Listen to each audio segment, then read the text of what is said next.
Hello, boys and girls.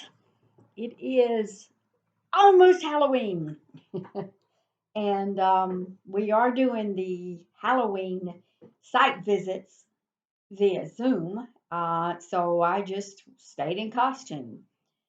Yeah, so Peggy and Amanda and Joe Biddle and Andrew Borgwine and Gary Pierce and I are all doing the Halloween visits, and we're doing them by Zoom, and it's very, very interesting. So we're about halfway done, but there's a break right now, and I figured I would try to get this video done and get it out to y'all. It's not going to be a very long video today. I know y'all probably hear that before, and you've said yeah, but then it turns out long, and but I really don't think it is. There's not a lot to update you on, to be honest. The COVID updates, there's not a lot of them. We are right in the middle of a slowdown, and we're watching as states and even counties around us have begun their surge. So we know it's coming, but we're certainly enjoying the time that we have right now for a kind of a little bit of a break, a little bit of a slowdown. Um, we have had 6 full weeks, six, when we haven't had a single staff with a positive outcome. And that is really remarkable. I'm really proud of y'all, what you've been able to do to accomplish that. I know that that means you're taking precautions not only at work, but at home and in the community. And you're really doing a magnificent job. So, really big kudos. I'm going to say again, I shared with y'all last week an app that is out there that was developed by Brown University that it's interactive. You can put in a whole different series of criteria, whether you're going to an event that's indoor, outdoor, where it is, and all kind of different interactive things, and it will actually tell you your risk. I really encourage folks to take a look at it. It's easy to use. It's kind of fun.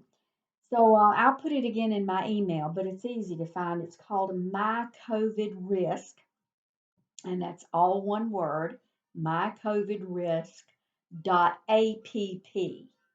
That's where it gets a little different. .app. So take a look at it. Show it to your friends and family. The more we know what our risks are, the better we can be prepared and the better we can make wise decisions and choices. So, yeah, as I said earlier, it's Halloween.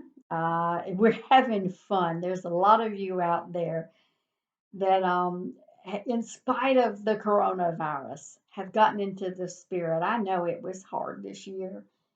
I really miss being able to go out and about. It's a hard day whenever we try to make visits to every single site, in person visits. And I'll tell you, it would have been even harder this year because we've got some more sites. But um, the Zoom is working out.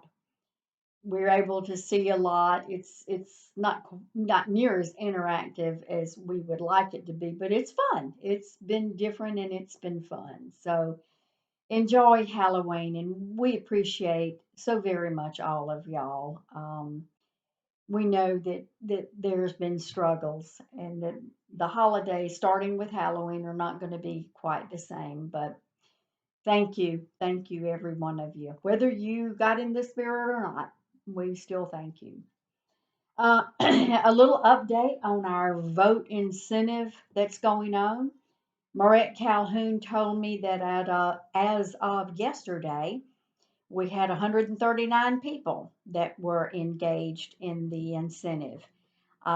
You have up until Monday. So if you are pledging and you've registered to vote and you still want to pledge, there's a whole weekend where, let me see if I can find my button. Even witches wear buttons.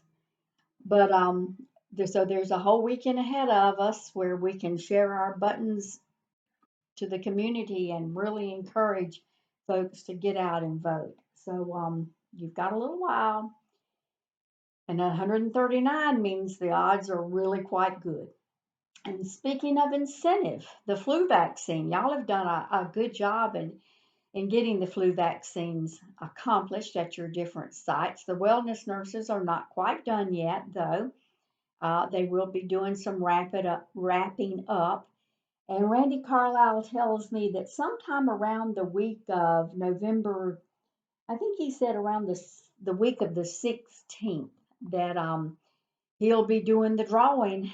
And remember, that's $100 in our pockets for those of us who took the flu vaccine. So those that would come in handy, having that little bit of extra cash. The big thing that's been happening this week is Chesterfield. Chesterfield is really moving along. The contractors had thought that as of today, Friday, that they would be able to literally turn the keys to the building over to us. Not quite. We did have a lot of the new furniture. Just about all of the new furniture has been delivered and it's in the building and in place. There's a few things that have to be changed. You know, with any time you get furniture, you know that something's not going to be right. Um, the parking lot still has to be paved. There's a lot of little loose ends that still have to be done. So, in my opinion, we're still looking at another couple of weeks before that'll be ready. But we're going to be doing a Facebook walkthrough there very, very soon and sharing it with everyone. It's a beautiful building. We're really excited. And I know Chesterfield is just beside themselves and having a building that when it rains, they won't get wet while they're inside. And they're not afraid of the walls falling down and collapsing when they get wet. So it's coming. It's very very close. And Dillon is underway now. It's that's one of the reasons why the contractors wanted to finish up with Chesterfield, frankly, so they could move their crews and get focused on Dillon. So Dillon, you're going to start seeing a lot of progress made with Dillon now. Now that things are going to get freed up over in Chesterfield, so things are a popping. It's always fun to have a new building. I've certainly enjoyed being there. I've been there Monday, Tuesday, and Wednesday. I kind of felt like I had lost something by not being there yesterday. But it's a beautiful building. It's not near as big as McCall, but in the medical side is still just as big.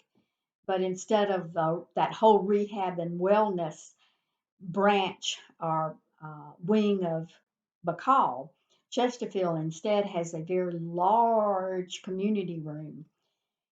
It's going to be a multi-purpose room, so that's going to be an exciting addition to what Air South has to offer to the community. Uh, we're going to be getting really serious also about St. David's, the renovation that'll be taking place in that school that was donated to us up in Society Hill. A bunch of us are going to be meeting up there next week. We've already gotten plans pretty much drafted by architects.